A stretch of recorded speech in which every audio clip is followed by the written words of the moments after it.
Lucky kofta करने ये मु लकीर चोपा छड़े नहीं आउ ताकू कदुकस कर नौची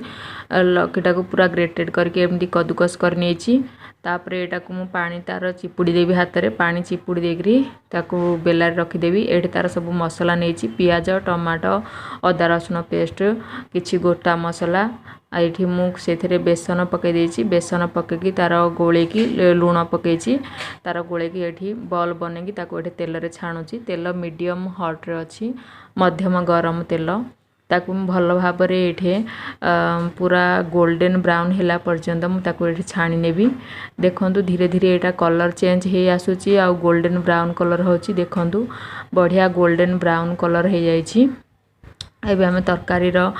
ग्रेवीटा तैयारी करबा एठे मु गोटा मसला सब पकई देछि मसला पकई सारला परे मु पकईछि पियाज पियाज भल भाव में भाजी हो सारला परे अदा रसुण पेस्ट पकई टिके भाजी सारला परे टमाटो पकईछि टमाटो पकई सारी टिके भाजी सारला परे हळदी गुंड एटी गरम मसला गुंड धनिया गुंड लंका गुंड जीरा गुंड सब गुंड मसला पकई देकी ताकू मु भल भाव में कषि नौची एटा भल भाव में कषि हो सारला परे मु एथिरे पानी दे दोची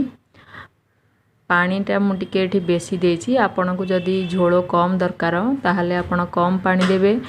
आउ जदी बेसी दरकार बेसी पानी देबे। देखंतु ग्रेवी फुटी आसला परे मु कोफ्ता गुड़ाक पकई देछि लास्ट रे मु किछि गरम मसला पकाउछि चिकन मसला मीट मसलाटा बहुत टेस्टी लागिवो एठी मोर तरकारीटा भल भाव में हो सारिछि तापरे मु खाया पई भात डाली सांगरे कोफ्ता तरकारी सर्व करछि।